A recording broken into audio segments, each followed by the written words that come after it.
شروع کرتا ہوں اللہ کے پاک نام سے جو بہت ہی مہربان اور نہایت رحم کرنے والا ہے۔ خلافت عثمانیہ ہماری اسلامی تاریخ کا وہ سنہری دور ہے جو ہمیں یقین دلاتا ہے کہ مسلمان ایک بار پھر دنیا پر حکمرانی کر سکتے ہیں۔ اپنے ناظرین کی درخواست پر ہم نے ایک نیا سلسلہ شروع کیا ہے جس میں ہم آپ کو خلافت عثمانیہ یا سلطنت عثمانیہ کے تمام بادشاہوں کے بارے میں بڑی تفصیل سے بتائیں گے۔ آج کا آرٹیکل سلطنت عثمانیہ کے دوسرے سلطان اوور خان غازی کے بارے میں ہے۔ آگے بڑھنے سے پہلے عثمان غازی کے خواب کے متعلق جان لیتے ہیں۔ عثمان غازی کا خواب کیا تھا؟ آئیے ہم آپ کو پہلے یہ بتا دیتے ہیں کہ جب عثمان غازی لڑکپن میں تھے اس وقت ایک مشہور ترک عالم اور با اثر صوفی شیخ ادیبالی ہوا کرتے تھے۔ ایک رات عثمان شیخ ادیبالی کے مزار پر سو رہے تھے، تب انہوں نے خواب دیکھا۔ انہوں نے دیکھا کہ ایک ہلال کا چاند شیخ ادیبالی کے سینے سے نکلا اور آہستہ آہستہ یہ بدر کا چاند بن گیا اور عثمان کے سینے میں پیوست ہو گیا۔ پھر عثمان کے پہلو سے ایک درخت نمودار ہوا جو بڑھتا گیا اور پھیلتا چلا گیا، یہاں تک کہ اس کی شاخیں آدھی زمین میں پھیل گئیں۔ اس درخت کی جڑوں سے دنیا کے 4 بڑے دریا بہہ رہے تھے اور اس درخت کی شاخوں نے 4 بڑے پہاڑوں کو سہارا دیا ہوا تھا۔ درخت کے پتے تلواروں سے ملتے جلتے تھے۔ اچانک تیز ہوا چلی اور درخت کے پتے ایک بر اعظم کی طرف ہو گئے۔ وہ بر اعظم ایک انگوٹھی کی طرح دکھائی دیتا تھا۔ عثمان نے یہ انگوٹھی پہننا چاہی لیکن اس کی آنکھ کھل گئی۔ عثمان غازی نے یہ خواب ادیبالی سے بیان کیا۔ یہ خواب سن کر شیخ نے فوراً ہی اپنی بیٹی کی شادی عثمان سے کر دی۔ اب تاریخ میں فرق ہے۔ کچھ لوگوں کے مطابق شیخ کی بیٹی ایک مال خاتون تھی اور اس نے اوور خان کو جنم دیا تھا۔ کچھ لوگوں کے مطابق وہ رابعہ بالا تھی جو عثمان کی دوسری بیوی تھی، جن سے ان کا دوسرا بیٹا علاؤدین پیدا ہوا، اور مال خاتون کے والد عمر بے تھے۔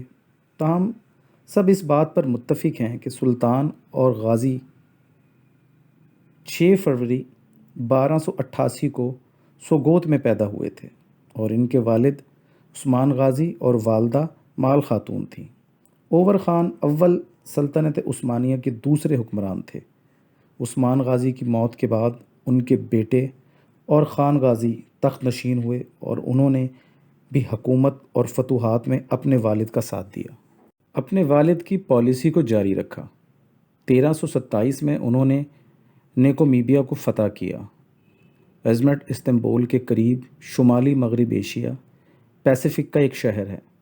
اوور خان نے یہاں پہلی عثمانی یونیورسٹی قائم کی اور داؤد کیسری کو اس کا پرنسپل مقرر کیا، جو کہ عثمانی علماء میں بہت شہرت رکھتے تھے، اور انہوں نے مصر میں اسلامی علوم کا مطالعہ کیا تھا۔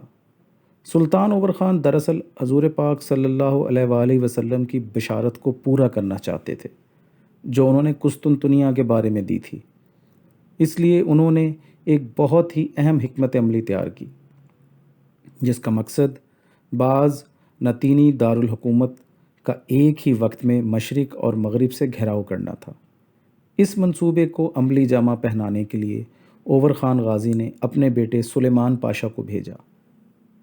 وہ تنگ ڈورنل عبور کرنے اور کچھ مغربی گوشوں میں موجود مقامات پر قبضہ کر لے۔ سلیمان پاشا رات کے اندھیرے میں 40 گھوڑ سواروں کے ساتھ آبنائے کو عبور کر کے مغربی کنارے پہنچ گیا اور وہاں لنگر انداز رومی کشتیوں پر حملہ کر دیا اور انہیں اپنے قبضے میں لے لیا۔ قبضے کے بعد وہ کشتیاں مشرقی ساحل پر لے آیا۔ اس کی وجہ یہ تھی کہ اس وقت عثمانیوں کے پاس بحری بیڑا نہیں تھا کیونکہ ان کی سلطنت ابھی ابتدائی مراحل میں تھی۔ مشرقی ساحل پر پہنچ کر سلیمان نے اپنی فوج کو حکم دیا کہ وہ ان کشتیوں پر سوار ہو جائیں اور یورپی ساحل تک پہنچ جائیں۔ تو ایسا ہی ہوا۔ مسلمان یورپی ساحل پر پہنچے اور قلعہ ترنب کی بندرگاہ گیلی پولی پر قبضہ کر لیا، جس میں جناکلہ، ایبلاسا، روداستو کے قلعے واقع تھے۔ یہ سارے شہر اور قلعے تنگ دورونیل پر واقع تھے اور جنوب سے شمال تک دور تک پھیلے ہوئے تھے۔ اس طرح سلطان اوور خان نے یہ بہت بڑا اقدام کیا۔ قسطنطنیہ کی فتح کی کوشش کرنے والے ہر فرد کو فائدہ ہوا۔ سلطان اوور خان کی زندگی کی ایک بڑی کامیابی اسلامی لشکر کا قیام اور ان کو خاص فوجی نظام کا پابند بنانے کے لیے منصوبہ بندی کرنا تھا۔ یہ لشکر کئی یونٹ میں منقسم تھا، ہر یونٹ میں 10، 100 یا 1000 سپاہی ہوتے تھے۔ اس وقت مال غنیمت کا 5واں حصہ اس لشکر پر خرچ ہوتا تھا۔ یہ پہلی باقاعدہ فوج تھی، کیونکہ اس سے پہلے صرف جنگ کے وقت رضاکارانہ جمع ہوتے تھے اور باقاعدہ فوج کا انتظام نہیں ہوتا تھا۔ اوور خان نے اس لشکر کے لیے چھاؤنیاں قائم کی جہاں انہیں جنگ کی تربیت دی جاتی تھی۔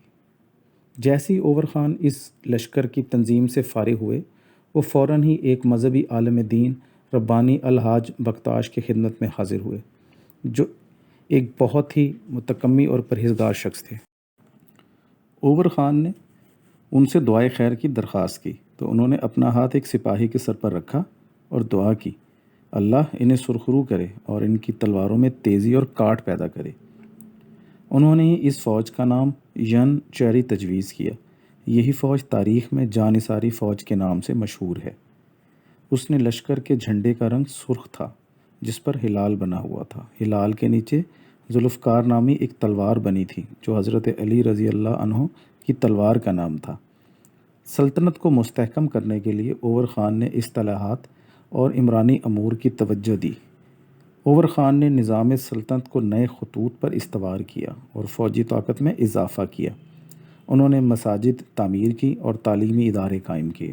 انہوں نے ان اداروں کا نگہبان بہترین علماء کرام اور اساتذہ کو مقرر کیا۔ پورے ملک میں ان سے علماء کو بڑی عزت و احترام سے دیکھا جاتا تھا۔